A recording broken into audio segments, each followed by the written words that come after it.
Hey guys, welcome to the Scholar Online YouTube channel, the channel that is all about learning. This video, we're going to be focusing on a ChatGPT, which is the latest GPT model coming out of OpenAI. And if you're stumbling across this video and you're not quite familiar with the whole concepts around GPT and OpenAI, we are going to go into detail and explain to you also what OpenAI has been doing and all the other GPT models and everything that has been released up to date. I'm going to spend some time even showing you how to get started with this OpenAI model. This is primarily a programming channel, so if you've been watching our channel, you know we actually don't just talk about the theory of ChatGPT. We go into the details of how you can actually build amazing stuff with OpenAI models. And I'm going to share with you some of the projects we've done in the past where we actually use OpenAI existing models to build things like blog writers and stuff like that. So I'm going to give you a little bit of that as well.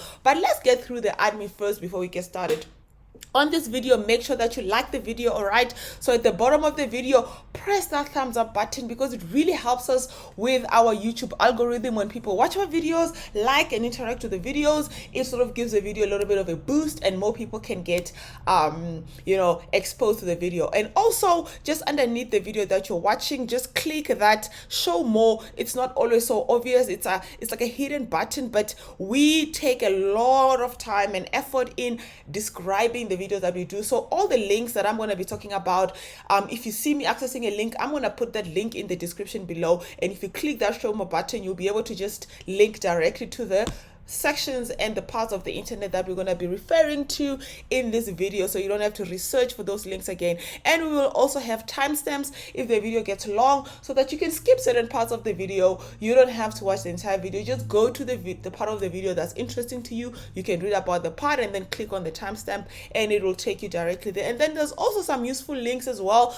We've got our social media, my email address if you want to get in touch. There's a lot of information in the description, so just read that and make sure you subscribe as well, and that you click the bell notification. That will make sure that you get notified every time that we produce a video on this channel. Generally, we love talking about OpenAI, but as I've described ahead, that we also are a programming channel, Python programming. We love to actually take the stuff that we learn on the internet and build amazing projects and use the models to do stuff. Okay, so let's get right into what we're going to be covering in this video today. Okay, so if you're very new, we're going to take this like you're a beginner, and we want to take you through the entire theory behind GPT and the origins and where it all comes from. So I'm going to start by explaining what is GPT. I'm going to take you through opening an OpenAI account so you can get started. I'm going to go through the existing models that are there on GPT and what's the difference between all of them, because you might be confused. You might have heard about GPT-3, you might have heard about InstructGPT. What is the difference, and what does GPT do as opposed to the new ChatGPT? What is really the difference between it? Okay, I will also take you through the documentation that is available currently on OpenAI, so that when you finish watching this video and there's something else perhaps that I didn't cover and you want to go through it in the documentation, I will show you where the documentation is and exactly how it's structured, and so that you can understand all of that. And then of course, I'll show you how to do some stuff online that is already, that you can do right now without building anything more. But then I've forgotten to put over here, I want to also talk a little bit about our previous projects that we've done, so that you can go and practice some of these things that I'm going to talk about, because I think we've covered almost everything except ChatGPT here. All right, so what is GPT? All right, what does it really mean? I mean, I think there's like 90% of people that talk GPT this, GPT that, don't quite understand what it is. All right, and I'm going to cover it very, very quickly.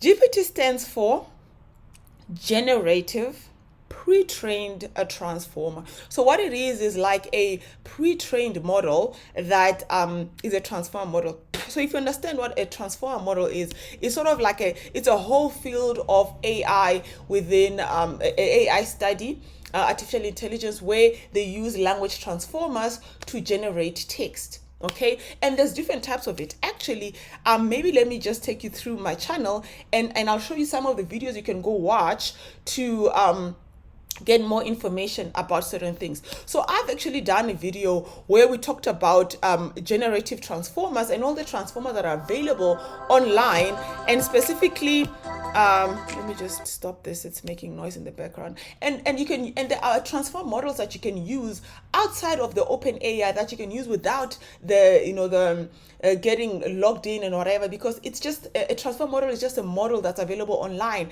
and you can like access it and work with it. All right. So let me go and find and show and go through my video list, because I think I did this quite a while back, and I'm gonna just try and find a video list. So this is my list of videos. And where did I do that? I think it is after. There you go.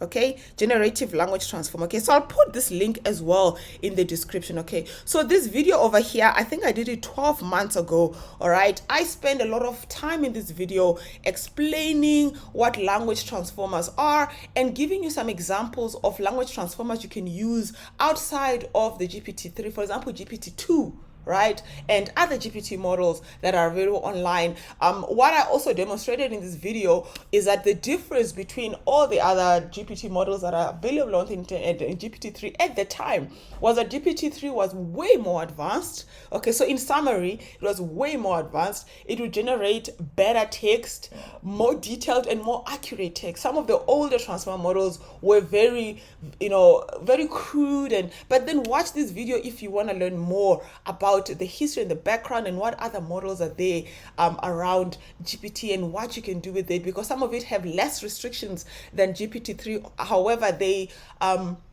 definitely are less advanced, and they were trained on a much smaller sample, which means you're not going to get the exact same results. That GPT-3 is really, really advanced. That's the short of it. Okay, next part, let's go into the GPT-3 and OpenAI and get started with an account. Personally, I already have an account, but I want to take you through this process like you're here for the first time. And so I'm going to, if you went onto the internet, you would just start by typing OpenAI, all right? And on my side, it immediately goes to openai.com, which you can just type that as well, all right?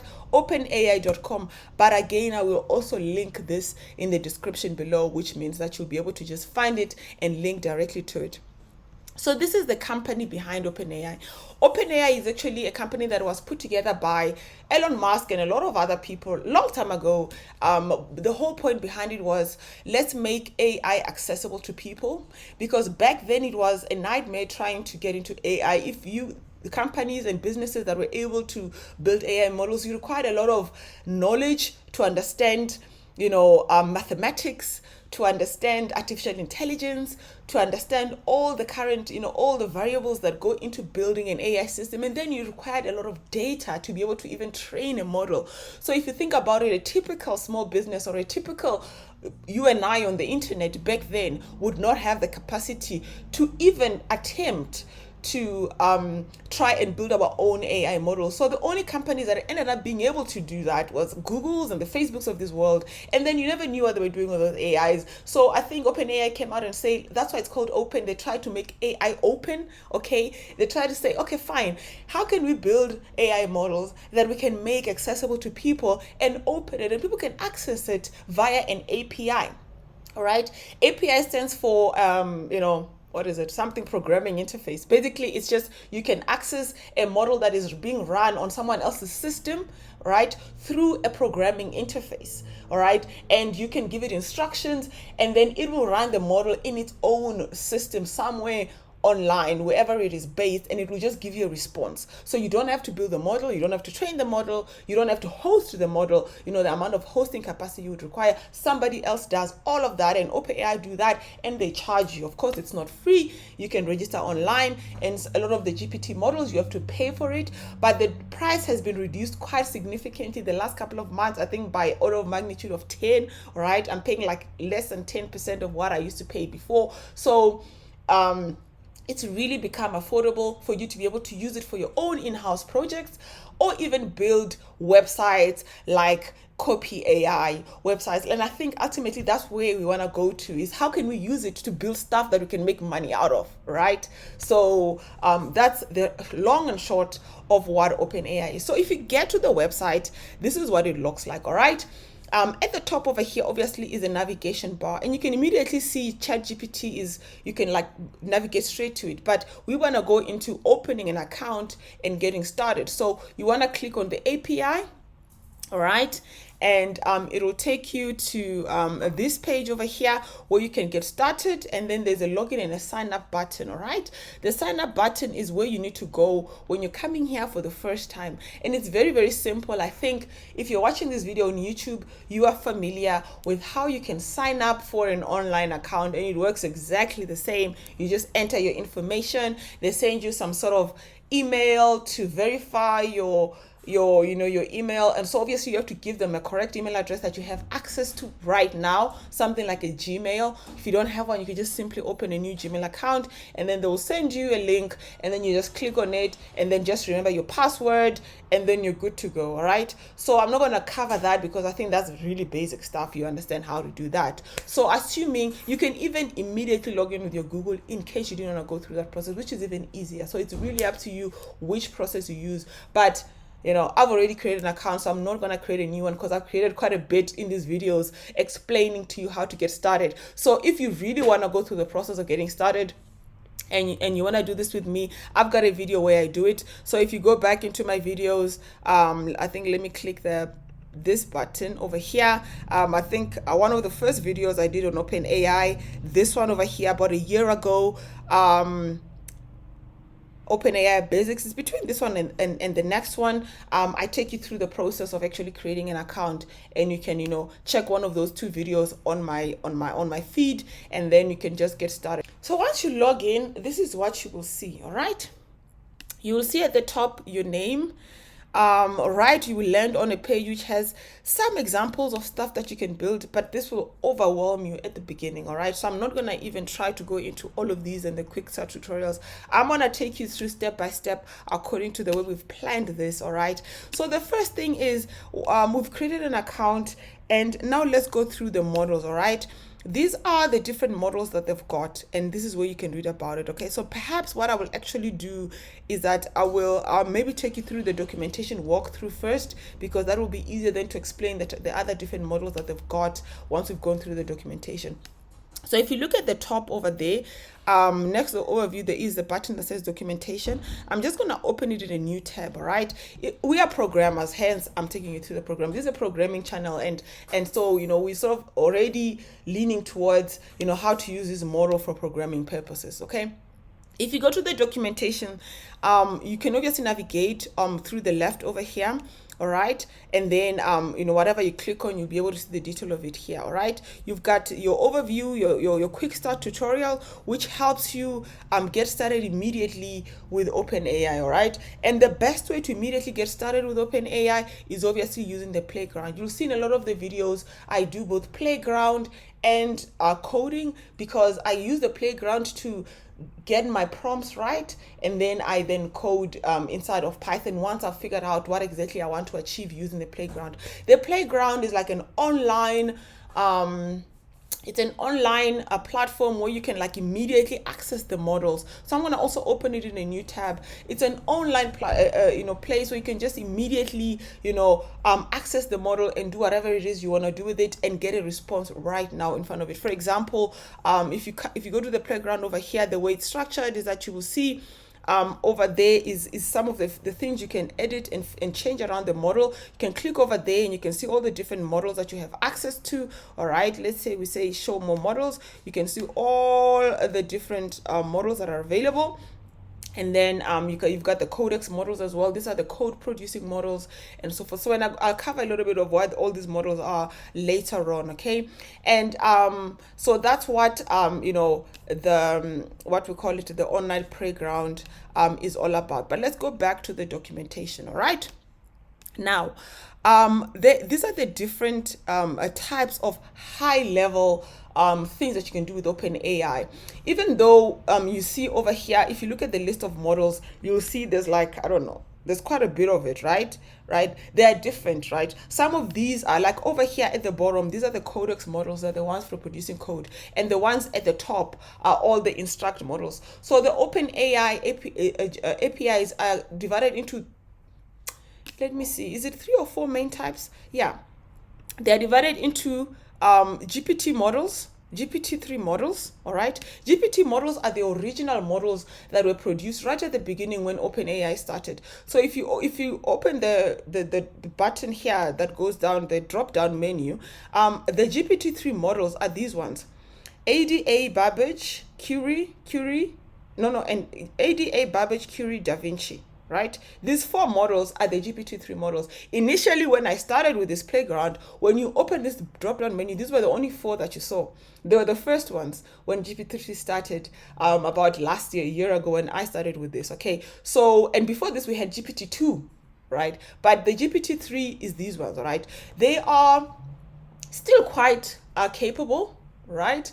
But the GPT-3 Instruct is more capable than it, right? So this InstructGPT, okay, they don't even call it GPT-3 Instruct, they just call it InstructGPT. It's almost like an upgraded version of GPT-3, because they noticed that people were using the models to sort of like just create instructions. Like people would say, generate blog topics, for example, for a certain, subject or whatever. So they built it in a way that it would be able to take instructions and generate text. Remember, generative text transformers, right? It's building text based on a prompt that you give it and it generates text. So they built the next InstructGPT to be more flexible with taking in instructions and you being able to tell it exactly what you want, and then it gives you an answer. So this is the next sort of generation, I'd like to call it, of the models, the Instruct models. So this Da Vinci 03, the Curie 001, if you see the number behind it, all right, and this Instruct Beta, I think this was first and this one was first, but now they definitely upgraded from 001. I think they had 001 and now they've got Da Vinci 003, which is amazing. This is like the latest Instruct model. You can like do almost anything with this. Like I'm gonna select this over here and I'm gonna just give you an example of something that you can instruct this on, just to like sort of test it out. And you can use this to say, I don't know, give me some so we're gonna write it in an instruction format, right? Give me some ideas. No, explain to a 2-year-old.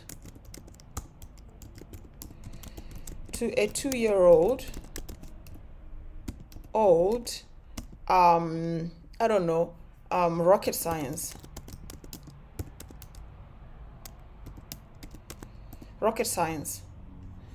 What is rocket science? All right, something like that. All right. And what is really important when you do this is also don't leave empty spaces at the end. Give it some, just a nice quick prompt, and then click the submit button. Because it's an API, of course, it takes time. What's happening right now is that it's taking this through the API into the model, and then the model is thinking, and then it's going to give you an answer. But you can see with the InstructGPT, especially if you give it like just a sentence, we always used to get two or three lines of information back, right? And I've done a lot of work inside of my previous tutorials, especially where if you look at my videos, especially the last video, this one over here, and this video series, and the one I'm busy with right now, and this was the one I'm busy with, and the last one, where I try to explain to you how to generate prompts that are going to be more detailed. So how you ask the API has a huge influence of what it brings back. Like over here, you'll see you're getting only 1,000 words, but you can get a whole page depending on how the script that you explain. For example, if instead of saying explain to a 2-year-old what is rocket science, you could even like give it guidelines, right? Which is what I've learned works really well. Okay, start by giving the background to rocket science. Okay, rocket science. Who are the most prominent figures in the field? And how has the field progressed over the years? Also suggest how one can get started with rocket science. you see, I've now I've improved my instruction, right? This is the InstructGPT. I'm giving it an instruction, but I've improved it by giving it details and instructing it better about what exactly I want to get out of the GPT. So what it does now, it's like, okay, now it understands, okay, now, I must give a little bit of background. I must explain a little bit of where all of this comes from. And you'll see now, it'll give you a longer, more,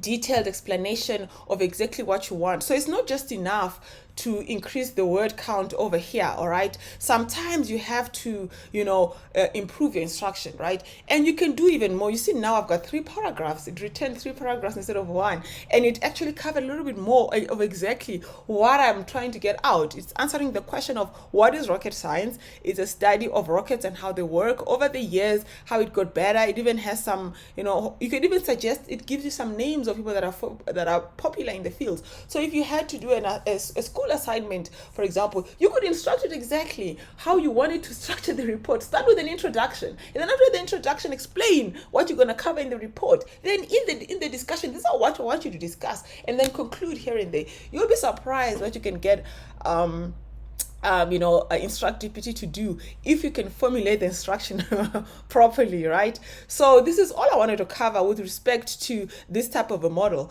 This one was definitely less advanced, okay? So in summary, this and this are the exact same thing, except this is just a better built. It's better, it's like, level 3, level 4, next generation. That's the best way to describe it. Codex. What is Codex? Codex is exactly like InstructGPT, but instead of producing text, it produces code. All right, and I'll cover that very, very quickly, because you actually use the exact same playground. You use the exact same systems. You just put in a different model. So even if you were coding this, if you wanted to write a code for this, you could just click at the top there, view code, and you could get this code, and then you could put it inside of a Python script, and you could run this in Python, right? And it would call the API. Obviously, you have to import and install OpenAI, and we've covered this a lot in our tutorials. So watch some of our tutorials where we go into detail about how to build Python programs around this. But it gives you the code that you need, and there is different programming languages you can work with. Okay, so you can pick Python, you can pick Node, Curl, and JSON. These are all the available codes that you can work with, but of course Python is the most widely used in OpenAI, because AI Valley is mostly, data science. Python is one of the most popular coding languages there, all right? But in terms of building applications, you might want to use Node.js, for example. If you want to work with React, I've got a tutorial also that I did on that, all right? So I've got a couple of tutorials where I've used this to build real-life applications. One of the most popular ones is this one, where I create very simple blog writing tool with GPT-3, okay? Showing you how to actually use the code in a Python program. I think we use Flask in this one, I can't remember. And we generate something that can write you a blog, like, a very simple version of it, but you can obviously adapt this code and build even more complicated blogs. We took this code over here that we did in one video, and we expanded it. If you actually want, if you're really serious about building a blog writing tool, for example, we took, this very simple tutorial, and we broke it down into like a 10-part series where we actually built a SaaS, software as a service platform, right? Which included logging in, our client users logging in, which includes payment processing, which includes an entire software as a service platform around a blog writing tool. Well, it's not going to, obviously it wasn't built to the complexity of something like copy.ai, but I've got all the stuff there that you would need. Like, if you can follow this, if you could build your own copy AI if you wanted. Because a lot of people, after I created this video, I got so many emails asking me, how would I build something like copy AI? Some even wanted to hire me to build it for them. But I'm not a developer on hire, by the way. I just teach this stuff. It is my day job, but not necessarily like in the sense that I would build it for guys online. However, if you watch this video and you really wanted to learn, if you really want to learn how to do it yourself and you've got the time, because a 10-part series and every video is about 2 hours long, so it's a very long series, but it will cover for you step by step exactly how you could build something like Copy AI, including the front end, and we use templates, and I show you how to get the templates. This is a very like detailed tutorial on doing stuff like that. All right, so that's all I'm going to say about that. And let's go into the Codex. Okay, so I'm just going to get the URL over here because I don't want to close this. I want to keep it open. All right, and then we'll go back to Playground, and let's say we want to generate code. So Codex works exactly the same as InstructGPT, except it generates code. All right, and it's really great. Like we've got a video on this as well that is more detailed, that goes into Codex, that covers us generating. And I think I'm going to try and build another tutorial in series where we can build like a landing page generator using Codex, where it actually writes the code and outputs an HTML code or something like that. But I'll show you, for example, right? I'm gonna try something here, and I'm gonna say generate HTML. All right, HTML code for a landing page for the following business.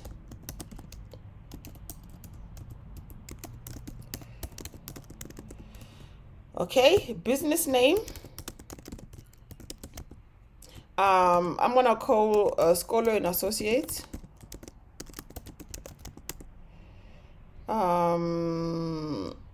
Business type, the medical practice. I mean, you could put stuff, other things in there, like, I don't know, business address, you know, and see if it will do that. I'm just gonna say 123 Rivonia Avenue, Centon, Johannesburg. Exactly. And yeah, include a contact form at the bottom, right? And then over here I need to use Codex, Code Da Vinci. All right, and you can see already it changes into that because it's gonna write this like code. All right, and then the maximum length, I think with code you have double the length of instructions. I could go even up to 4,000 characters, and it's like only half of what's available. Okay, so you could have more because it can produce in like much more content for coding. And that's all I'm gonna change. All right, and then I'm gonna go up here and I'm gonna run this, and then we're gonna see what it comes up with. All right, so Codex is really amazing, but I think with Codex, I can't remember.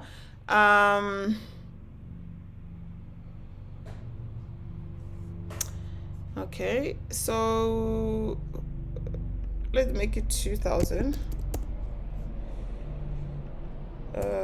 Enter and submit. I think there's another interface for code.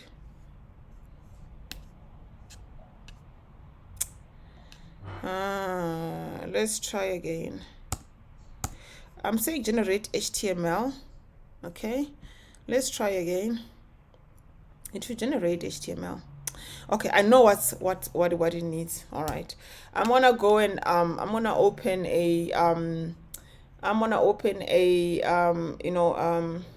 I want to know just the initial line that goes into an HTML, because I think it helps Codex if you give it that instruction. It gets a bit lost if it doesn't know how to get started. So I'm going to open Atom. Atom is just my code writing notebook, and I just want to get the initial lines of an HTML code, because I think it helps when you prompt it. This is not an instruct series. Well, it is an instruct series, but it works better if you sort of like add folders, just console. Can I just open a new file? All right, and then I want to say HTML. Oh goodness. Okay, file, save as new.html. all right, so that it knows it's an HTML file. Cool. And then I put HTML like that. Okay, doc type HTML. I just want to get this these first lines of an HTML, all right? And then you just put these in here so that it knows that it's writing an HTML document, all right? And then we try to run the Codex, right? Let's see. There you go.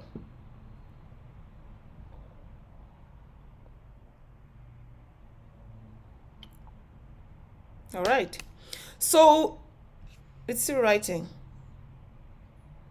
Okay, so sometimes it just repeats itself. That's when it's confused, maybe because you didn't give it enough information. But I'm gonna cancel this and I'm gonna show you. This is how Codex works, okay? So you give it some instructions, all right? And then it starts to write, the website. This is HTML code, the head, the body, the whatever. But of course, like I showed you over there, the more you improve the prompt that you give it, the better the responses will be. So obviously here I need to work on the prompt, and I was just showing you what Codex is all about. If you want to read more about Codex or learn more about what Codex can do, and maybe I'll do an improved video on Codex. I've got a Codex video as well over there, all right, where I actually write Python code and a lot of other things, interesting things. You can learn more about this. There is also a GitHub Codex tool that you can use. I've never used it before, but perhaps I'll cover it in the next tutorial, where you can get the Codex to work directly in your code generating tool, where you can actually, because it's one thing to generate code over here online and then you have to copy and paste it, but actually what you really want is to generate code over here. You know what I'm saying? And have the Codex running in the background. And actually there's ways to do it now with GitHub. So maybe I'll do a tutorial on that, and that will be amazing. But I find with code, really, you can use it if you're getting started to frame your code right from the beginning, especially if you're not sure how to frame code properly. But code is very personal. You need to get into it yourself. You can't get an AI to write it for you, because you have to understand what exactly the code is doing. So I think the use cases of Codex is definitely for learning purposes or for framing purposes, as something to get started with. For example, you can get it to produce a Django or a Python Flask application, right? And it can write for you the framework around it, like all the things you need for it. But then when you go into the details of what the application actually does, you probably want to write that code yourself. Okay, so for me, that's my experience with what I think Codex can be used for. And then the next one is DALLE. I don't know if I'm pronouncing it right, DALLE, but this is the code generating a part of OpenAI. All right. So if you go into over here, you'll see it's not there. Okay, so you can't find it on the online playground platform. You can do it directly on the OpenAI, so you can go over there, or you can even search for it, right? I can even just say OpenAI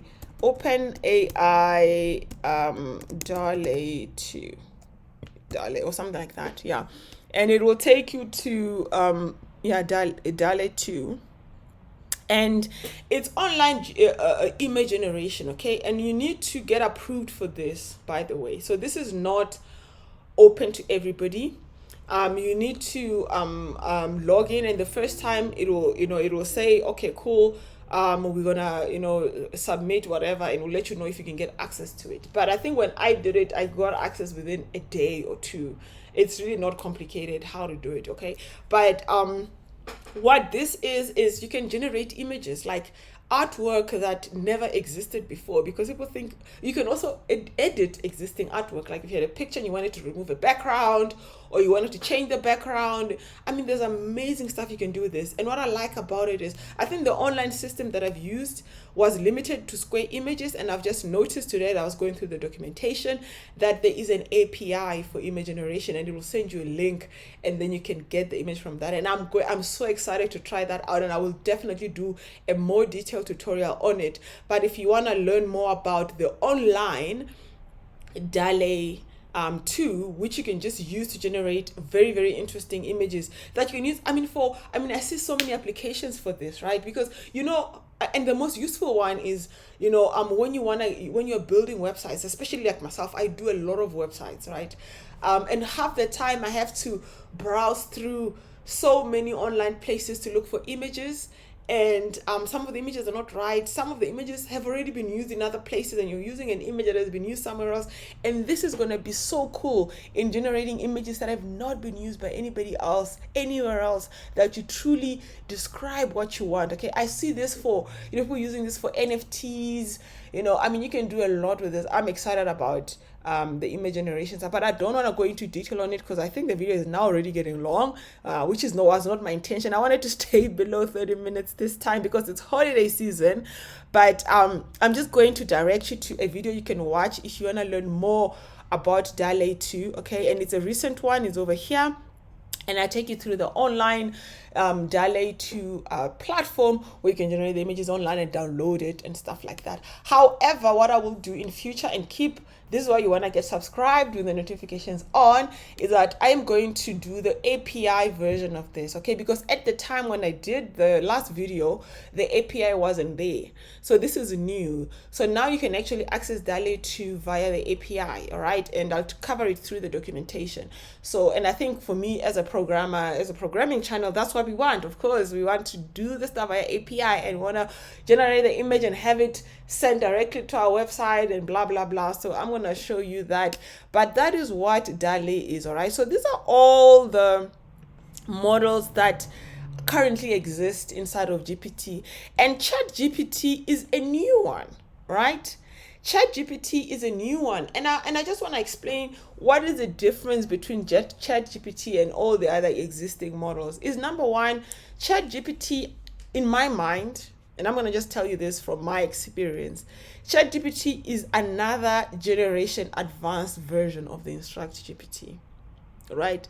But they gave it the word chat because it's meant to be conversational, like you're having a chat, but it's really an InstructGPT that is way more advanced. And especially it solves one of the most important problems that a lot of people had, where you would give it a prompt and it just sends you one paragraph. ChatGPT really goes into explaining and giving you background without you doing what we used to do over here, trying to give it this background, right?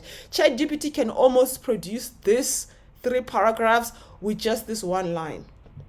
I'm telling you, but it won't be the way you want it. It will be the way it thinks it should be, right? So you could almost give it this one line and it will generate these 3 paragraphs. But with InstructGPT, you had to be more instructive about what exactly you wanted out of it, and it would, but ChatGPT, it's meant to be a sort of a chatbot, right? That's how they explain it in the documentation, and I'll go through it a bit later on.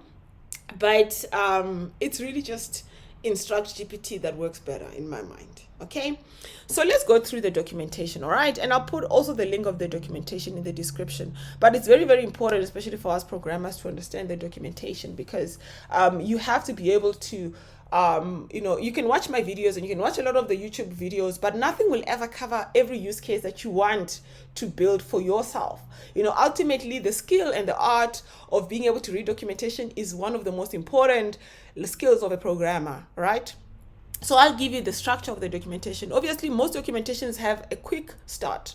A quick start is a page that you go to and you can immediately figure out how to get started, okay, with whatever it is that's there. All right, so if we're going to these documentations, the quick start is over here. I'm already on the quick start. All right, so it shows you exactly how to immediately get started, but I think it uses what I was showing you earlier on, the playground, as the quick start, right? But what you really want is the API reference, because that's where we are doing the stuff online. So here, it's really just good to go. This is a guide. You can go and read about it, okay? So you can go and read about text completion. Text completion is more like, text completion covers these models over here that we talked about, the GPT and the Instruct, gets covered under text completion.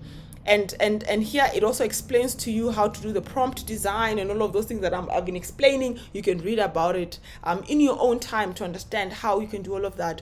Code completion covers everything that's in Codex, all right? And it gives you guidelines. So get used to reading documentation because it explains you as well, as to how to give it a prompt, what prompts work, what prompts don't work, and also how to structure it, and it gives you examples. There'll be some examples of a code that is generated, and sometimes as a developer, if you see an example of something, you can better understand how to build it for yourself. All right, so get used to reading documentation, because all that we're explaining here on YouTube is 10% or less than 10% of what's available, the information that's available out there. All right, so go read about the code completion and stuff like that. All right.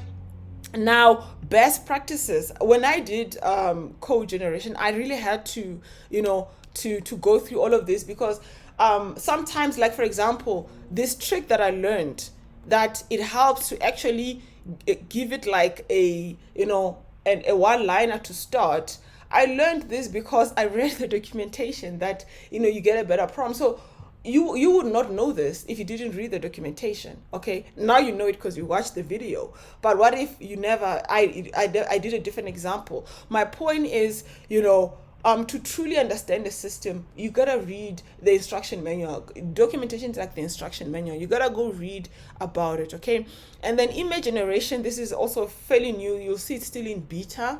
Image generation is free now because it's in beta. They're still testing out a lot of the things. They're using a lot of what you're doing with it to get feedback and build a better system. So I expect the image generation is gonna get better, because one of the things that I noted even when I was doing the video, and you can go watch my video on DALLE2, is that DALLE2 is very good at generating like illustrations and art type images. But if you want to generate like a real life image of like a person or whatever, like you can see this is not a person. It's, you wouldn't put that on your website, for example. And I think that's probably one of the things they gotta improve upon. Because they say that it can generate an image of a person that doesn't exist, like a new human being, a new face, but it's gotta look realistic. It can't look with eyes like that are not like on the same line, or you can see that this is a computer generated image. So I think those are the kind of things they can improve upon. But as you use a system and they kind of see the kind of images you are trying to generate, because it's in beta, that's how they'll be improving the system. And you can give them feedback, by the way. Okay, you're more than welcome to do that. So read about image generations, fine-tuning. This is another one, and I got a recent request on this, and maybe I'll do a video on it as well in the future. There's so much to explore on OpenAI, but like, you might want a specific use case that is fine-tuned. Like you take a model and you sort of almost like take it a step further to fine tune it to a specific use case that you want to use it for, that's specific to you, right? And you can do that, and OpenAI allows for that, all right? And you can read more about how to do that under the fine tuning and stuff like that. All right. And then, so that's what the documentation is, and the best practices, of course, and production best practices. And again, I must mention this, that a lot of what we're doing here, the apps are not approved. So actually you can build these things, but before you actually like set your app online, you need to take it through an approval process, which I've never done yet, but I'm sure it would be a simple, because I've loved my interaction with OpenAI to date. They are so quick. I think they're like they're a great company, and futuristic, and they're not like some of the businesses we see online these days, right?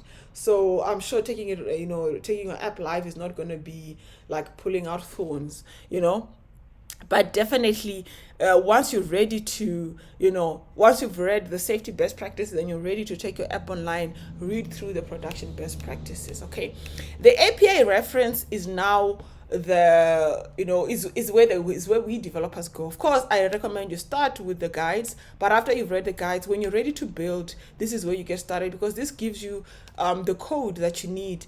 And obviously it's got over here, you'll see this is Python and this is JavaScript. Okay, so you have to just find the right code for you, and this is JSON. So I think you have like the different versions of the coding depending on what you want. All right, so you can then read about the models, everything that I explained to you earlier on when I was explaining to you all the different models that are there. the other ADA, whatchamacallit, like if you look at the playground, these are all the different models over here. So I think in the documentation, you can also read about all the different models and where they go to into the prompt and things like that. So you got your you got more, and these models are different, you know, like ADA is sometimes different from Da Vinci, sometimes different. And if you want to understand, you know, what the models are used for, that's why you want to read the documentation, because you've got completions, all right, you've got instruct, you've got you know, you got certain things, you got classifications, you know, you've got, there's a lot of things you can do that I'm not covering in this video, but when you read the documentation, you will understand all of that, all right? And then obviously images, this is what I'm going to cover. I'm going to cover this you know, later. This is the generation API and imaging editing and all of that. I'll cover that. And obviously files, you can like put in files, because you can use files to train and to do certain things. So this is, for example, where you want to do classifications, all right? And you want to get your model to classify things, like let's say you want to classify tweets, or you want to classify text. You want to be able to read whether a text is positive, negative, this and that. You have to train the model first. You have to tell it what's positive, what's negative, right? You have to give it a file and say, okay, in this file, if somebody says this is positive, somebody says this is negative, and then you give it a lot of examples so that it learns from those examples, and then the files actually stay with OpenAI. And then now when you give it something new and you say, please classify this for me, it'll classify it as positive or negative based on the files you've given it, that you've trained it on, all right? So that's what files are for, if you're wondering. For examples, all right?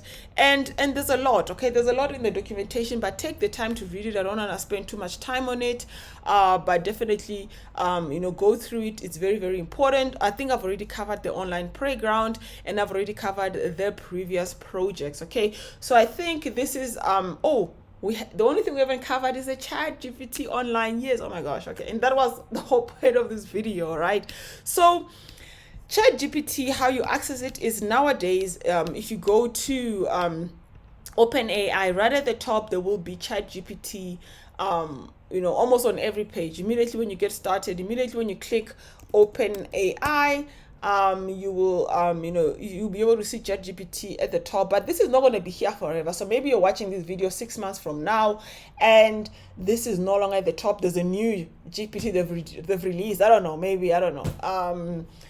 They could call it anything, I don't know, you know, and this is, they'll always put the latest one at the top. So if you're not going to find it there, I would say the best way to find it is just to Google ChatGPT, all right, like that. It's actually one word, ChatGPT. You can just Google it, and I'm sure the first website that comes across will be the correct one, which is this ChatGPT, or, you know, yeah, that. And over here you can read more about what is ChatGPT, right? Like I've already explained, if you've worked with the different Instruct series, you'll see even over here they do talk about it. ChatGPT is really just an advanced, an improved, you know, InstructGPT. Okay, so you're gonna read about it. This is like the paper. You can even download the white paper if you want. All right, you can even download the white paper. You can read the methods.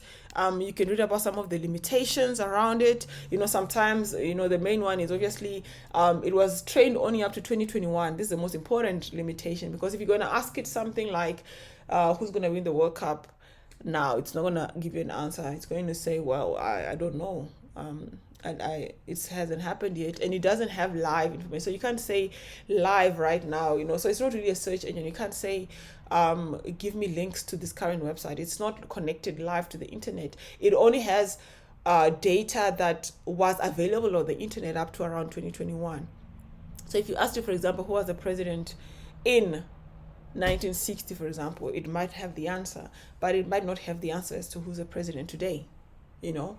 So stuff like that, all right. So those are some of the limitations, is that the training data ended around 2021, so and so forth, and it doesn't always have all the answers, but it has a lot. And for me, one of the most useful things that I've seen about ChatGPT is that it definitely it brings, you know, like the answers it gives you are much more, you know, human-like compared to InstructGPT. They are more human. Like you can, like blog writing. The ChatGPT is going to revolutionize blog writing. It's going to revolutionize blog writing because it really like feels like it's somebody talking. And sometimes when you're blog writing, you really want to be like you're conversing with your reader, and ChatGPT does that way better than Instruct. And I'm going to show you exactly what I mean by that. So you're going to click there, try chat. I think you have to log in again, and if you because I'm already logged in, so it's just going to log me in. But if you were not logged in, you'll have to log in again, and you don't have to go through an approval process for ChatGPT. You can immediately, if you have an OpenAI account, you can immediately access it. All right, and it's free as well. You don't have to pay for it. Okay, so you'll see over here some of what I was explaining, limitations and stuff. That's also here. You can see some of the examples and stuff like that. So I'll show you what I mean. Okay, who is the current of South Africa? All right, so if you ask current questions, it has the answer as of because it has it's from September 2021. Okay, it has the answer. Cyril Ramaphosa has been serving as president since February 2018. Okay, who was the first president of Democratic South Africa?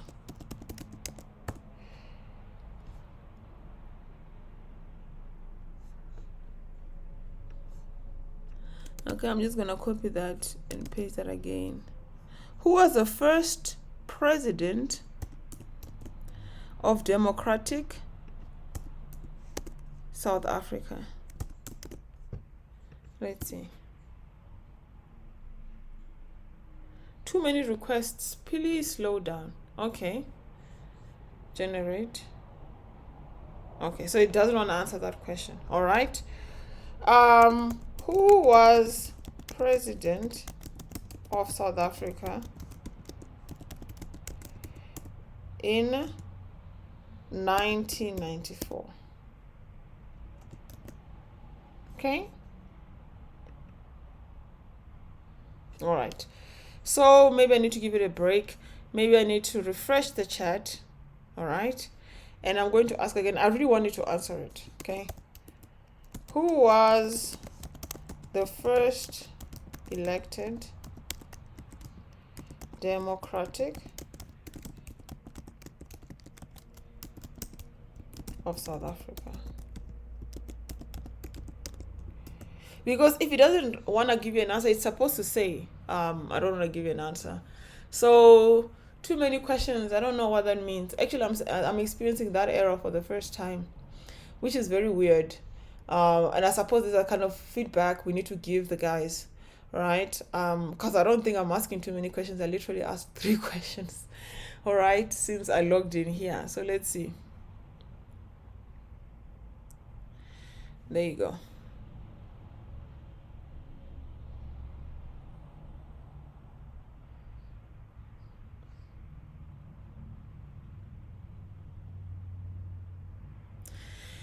And I think this is what they mean by chat, right? Conversational, okay? Nelson Mandela was the first elected. It's really like, it's a conversation, right? Serving from 1994 Mandela was a leader in the apartheid movement, spent 7 years in prison for his activism. After his release, he played a key role in negotiations. This is generation text, because one of the questions I get a lot is this not plagiarism? Did this not copy and paste a paragraph somewhere off the internet and just put it here? Can I put this in my school project? Can I put this in my assignment? And am I not going to get flagged for plagiarism? And what I can tell you is that this is not plagiarism, okay? This is not a copy and paste somewhere off the internet. This is new generated text. It's new text. It didn't, it took the knowledge and it thought about the best way to give you this knowledge back to you. I'm not saying that this text does not exist anywhere else on the internet, but not in this exact format. these words and these lines and these paragraphs. These lines and these paragraphs from the knowledge available on the internet that was used to train that artificial intelligence. It takes all that knowledge and thinks like a person and generates for you conversational responses as if it was a person writing it. That's the beauty of it. So I can safely say it is not plagiarism, but I'm not going to say submit it as a school assignment project, because there are plagiarism checks online that you can put stuff through just to be 100%, which I sometimes also use for my own content. So I'll suggest you do that, okay? But oh no, this is where you can like submit feedback, by the way. All right, so I want to compare this with the normal GPT for you, because I want to just show you the difference. All right, so I'm going to open this link and I'm going to put it over there, and I just want to take the exact same question, right, and use an instruct series, right? And I'm going to pick DaVinci 3, which is the most advanced instruct series. All right, and I'm going to give it like 1,000 characters, because I don't want it to be limited by the characters. Doesn't mean that it gives it back 1,000 characters in response, by the way. Some people get confused. It just, this is a limit. It will give you whatever it gives you, but it won't go beyond the limit. So where were we? Okay, so let me paste that there. Make this 1,000. Right? 1, 2, 3, 1,000. And then another useful feature here is best of, all right, which you can say best of 1, best of 2. It doesn't mean that it gives you 2 responses. It means that the AI actually generates 2 responses, and then it decides which one is the best one, and it gives you that one. So if you want to get sort of like better stuff, you should do that, but it will charge you more, because it will charge you for all the stuff that it has to do in the background. So let's submit this one here. And you see, this is the difference. This is exactly the difference. And this is why ChatGPT is better than the old GPT. ChatGPT will give you this response as opposed to the normal InstructGPT that will give you this response. For me to get this response out of the normal ChatGPT, as you've seen in the video, I would have to go and say, start by explaining when he was elected. Give us how long he was in office for. What did he do before that? I would have to give it those instructions, and maybe it will give me something as useful as this. So this is really the difference and the beauty of ChatGPT. I know it took a long time to get from this video to explaining ChatGPT and demonstrating it to you, all right? But I think it was important for people that are especially coming into this OpenAI for the first time, so to understand the background. But to be honest, this is the difference. This is the magic of ChatGPT, all right? And then that brings us to the end of the video, and with that, I'm going to do one last. I'm going to just show you something cool that I did with ChatGPT and InstructGPT, and it's really just demonstrating the same concept to you, all right? And over here, of course, when I started, I asked InstructGPT, what is GPT, right? And this is what it gave me, okay? Generative Pre-training Transformer. So if you forget what I explained to you earlier on, once you open your GPT account, you can ask GPT, what is GPT, all right? And it will tell you what it is, all right? And then after that, I asked the exact same question to the OpenAI, and I just want you to see the differences in the responses, okay? Of course, it still starts by defining it, but this is also in paragraphs, okay? Unlike this, that's what I'm saying. This is going to revolutionize even blog writing, okay? Because it breaks it down really conversationally. It starts with an introduction, it explains it, it contextualizes it. It's really way more advanced, and I'm so excited about what I can do with this thing right now. Like, I cannot wait to get started with this.